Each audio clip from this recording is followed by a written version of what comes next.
नमस्कार खुलुमबाय मैं हूं आप लोग का दोस्त जेम्स मुसाहारी दिनै आं नोंथांमोननि सिगाङाव मोनसे भिडिअ लानानै फैगोन जोंनिनो आरो उदालगुरि डिस्ट्रिक्टनि सानै सिनियर बर' आर्मि लोगो मोनदों आङो बिसोरखौ लोगो हमगोन बिथांमोना थांनो जाजोबथारबाय टाइम गैला इसेल' टाइम दं आंनियाव दा बिसोरखौ लोगो हमनो आरो आंनि उन्दै उन्दै फंबाय बिनानावमोन आरो आंनि लोगो नोंथांमोन आंनि गोसो गोरबोनिफ्राय नोंथांमोननिसिम जय हिन्द नमस्कार दा आङो आदामोनखौ लोगो हमगोन लोगो हमनानै आदामोननियाव आं जोंनि आसाम रेजिमेन्टनि मिज' आरो बे नागा मणिपुरि आरो मानसिफोरा मा टाइपनि आं बिसिनाव सोंगोन नोंथांमोना बे भिडिअखौ नायलांबाय था जोबजासे अब्लानिया बुजि मोनगोन आरो जोंनि आसाम रेजिमेन्टआ माबायदि डेन्जार बुस्थु माबायदि डेन्जार माने जोंनि आसाम रेजिमेन्टनि जितु मानसिफोरा नोंथांमोना बे भिडिअखौ नायलांबाय थादो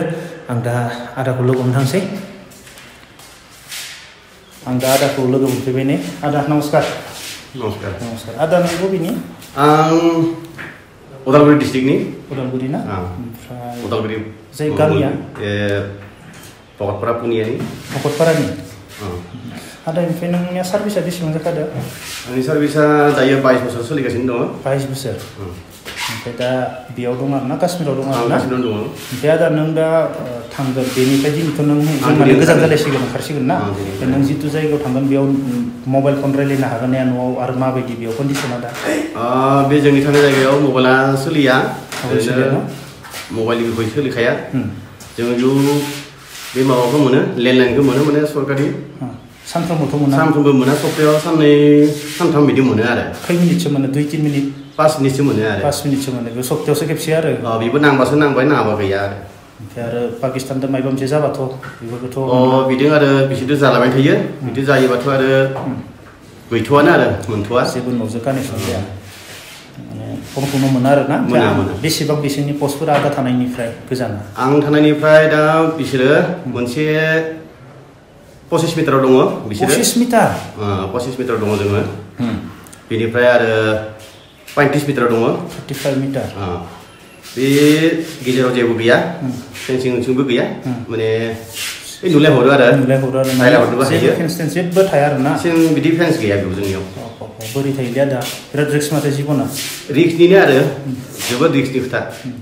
आरो बेयाव बे जायगायाव माने आसाम रेजिमेन्टआसो खामानि होयोना आं खोनानो मोनदों आरो बे जायगायाव माने गुबुन रेजिमेन्टफोरा आसाम रेजिमेन्टआसो हागोन बेयाव जों माने जोंनि ट्राइबेलआसो माबायदि नुदों दायो जों आं दा 2 बोसोर जासिगोन आसाम रेजिमेन्टआसो हागोन आसाम रेजिमेन्टजों आरो जिआरजोंसो हागोन बाखि रेजिमेन्टआ हाया बाखि रेजिमेन्टआ माहाय टानानै दङ मानो होनबा बाखि रेजिमेन्टखौ जोङो आरो दा बदलि खालामदों ना माने बिसोरो हायि थाखायसो जोंखो आसाम रेजिमेन्टखौबा बिसोर गियो आरो ना आसाम रेजिमेन्टखौ गियो मानो होनबा जोंनि आसाम रेजिमेन्टआ माहाय अख्राना आरो मिज' मणिपुरि गथ'फोरा माबायदि आदा बिराद अख्रा नामा बिराद अख्रायानो बिसोरो माने जेबो गिनाय माबाखौ लाया आरो जेबो आमने सामने गावलाय जेबो गिया जेबो गिया आं खोनानो मोनदों आदा फेन्सआव माने सैमा माने गावथारलायना लायोनि माथो बे पाकिस्ताननिखौ माने जोंनिथ' जाग्रायानोखा माने बैसोरनि फैनायफोरखौ जोंनिफ्राय गावथारनानै लायबयो आरो ना लायबयोसो आरो माने थैबा थैथों नांजाबना थानायखौबो फटा लाना फैयो जाग्राया आरो मा खालामनो बेयाव आरो जेबो थैनायखौनो गिया आरो नोंसोरो थैनायखौ सानानो बिथिं माने बेदर मोनबालाय आरो मानो साननो बिदि जाहैबाय आरो बिसोरो आं जिबनाव फार्स्ट टाइम खोनाबाय दे आदा माने आं बर' मानसि बिदि लोगो मोनफेराखैमोन आरो LOCआव नोंसोर थानानै आरो जोंनि मिज' मणिपुरि गथ'फोरा माबायदि माने थैनायखौ जेबोखौनो सानखाया आरो ना साना मानो होनबा आसाम रेजिमेन्टआ माइ अखरायानो बिराद डेन्जार बाहायल' नङा दा एसेबां खामानि मावबा बाहायल' नङा आदा आं दा नोंखौ मा बुंनो आदा दा आं बेखौनो बुङो आरो न'नि मानसिफोरा नायनानै जाहाथे आदाखौ मोजां मोनथो मानो होनबा फन मोना नंना नङा आदा आं बे भिडिअखौ थाबनो हरगोन आदा जाहाथे दिनैनिफ्राय जों गोजान जालायगोन ओंखायनो आरो आंसो दा लोगो दंबाय आदाखौ जेबो बुंला जों आंनि लोगो गासैबो नोंथांमोना आदाया जितु न'आव फनबो रायलायनो मोनबोआ बिसोरनि फेमिलिनि थाखाय आरो आदानि थाखाय गासैबो आंनि लोगो नोंथांमोना माने गसाइनियाव आर'ज गाबबानो जाबाय जाहाथे 30 मिटार गोजानाव दङ आरो बाराथ' गोजान गैला आदा गैया माने बेनिफ्रायथ' थांनो गोनां बारा गोबाव गैला ना दा आं गाबोननो थांगोन नङा जोबसिगोन टार्नअभारा बेनि टार्नअभारा जोबनाया आंनि माबायाव डिसेम्बराव जोबो दा डिसेम्बराव जोबोबा माने जानुवारिफ्राव ओंखारलांगोन आरो आं बेखौनो सानो दा जाहाथे जानुवारिया लासै मोजाङै मोजां नङा दा बेनिफ्राय ओंखारलांनो हाथों न'नि फेमिलिथ' मोनैसो आं बेखौनो सानो आदा मा बुंनो जों लोगो मोनगोन उनाव दिनै बाय মোর লগত আর একজন আছে আমার লোকেল দাদা খুলুমবাই মানে বড় বে হারসা সরাইলে স্যার আপনার ঘর কত মোর ঘর Udalguri district Kalaigaon ABSU officer sir Kalaigaon ABSU officer মানে দুইজন এটা জায়গাতে না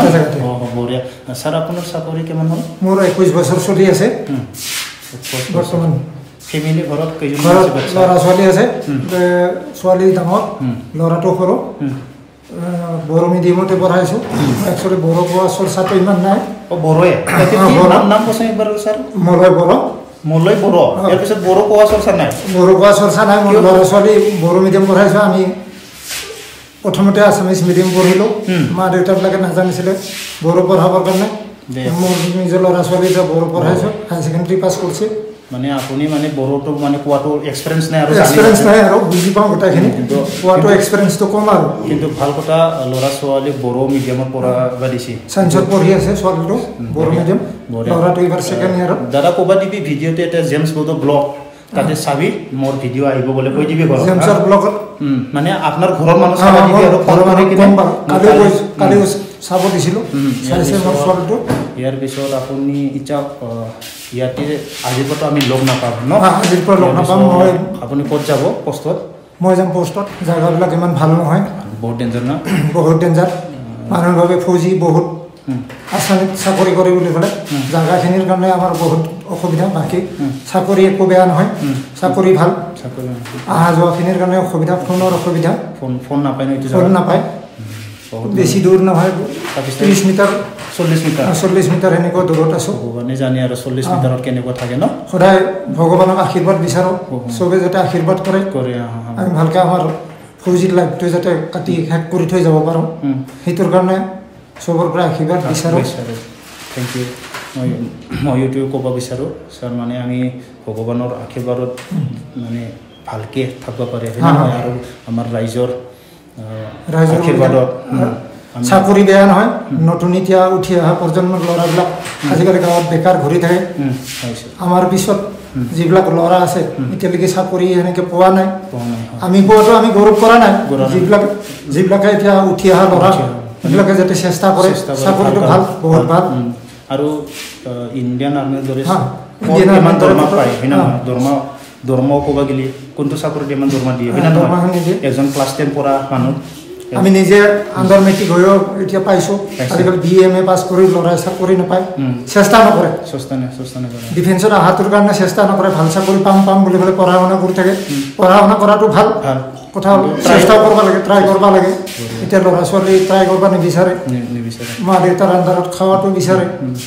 এইটোকে ক'ম কি নিজে অলপ চেষ্টা কৰি কিবা কৰি চাকৰিটো যদি ল'ব পাৰে বহুত ভাল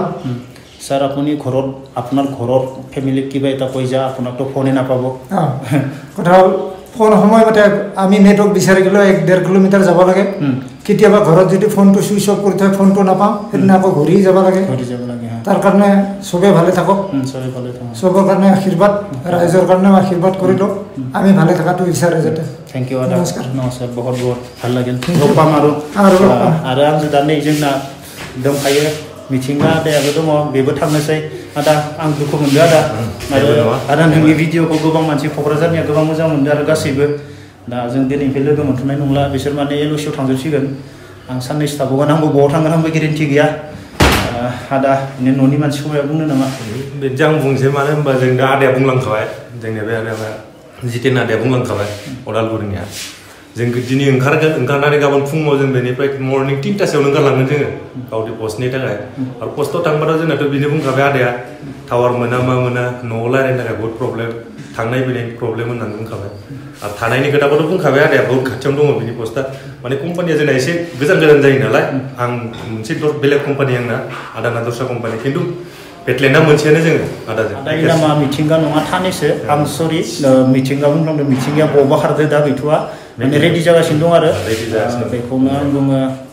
नोंथांमोना थांनानै मा मोनगोन टावारखौथ' मोनखाला 7 दिननि उनाव खनसे मोनो बेबो फेमिलिफ्रा बिजि थायोबा मोनबावला फेमिलिखौ माबा मोनसे बुंनो थाङा दा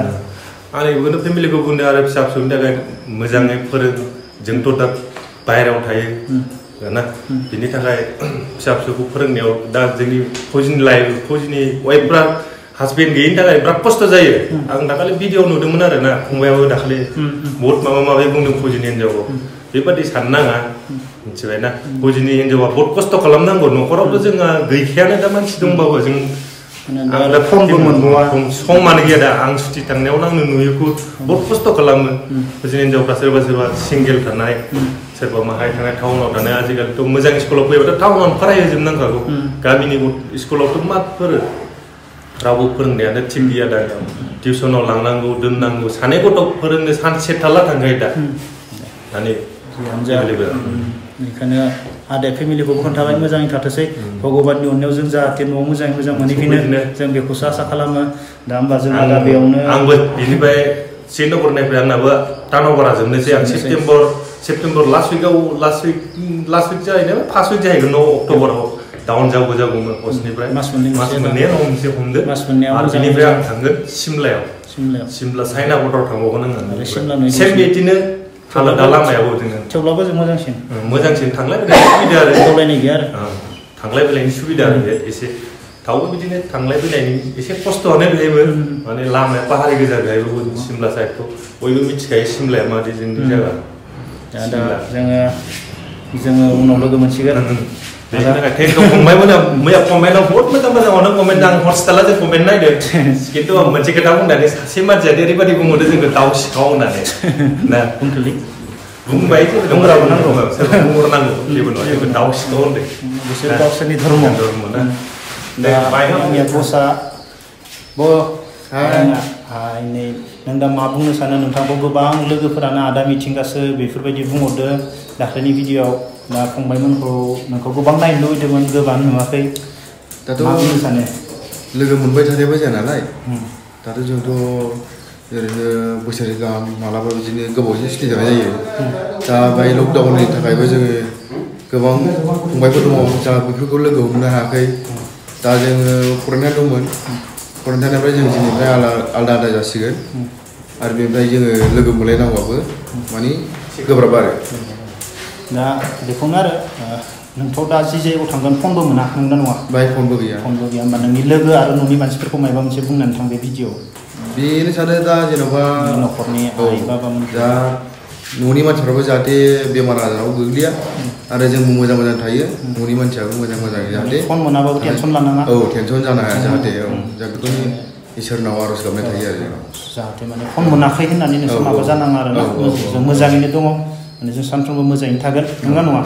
जोंखौ माने नोंसोर सिन्था खालामना बबावबा माबा मोनसे जाना दं माने जों मोजाङैनो दङ आरो ना भगबाननाव नोंसोर जोंखौ गिनानै माबा मोनसे जानाङा आरो बेखौनो सानो आरो दा जोंहा जेमसाजों लोगो मोनलायबाय थाथों आरो जोंहा कन्टेक्ट नाम्बारबो दंखायो सुथि थांबा मालाबा बोरैबा मिलायफ्लाङोबा कन्टेक्ट खालामनानै जोंखौ आरो नुफिनबावगोन आरो बेनो आरो बेखौनो बुंनो सानो दे होमबा उनाव लोगो मोनगोन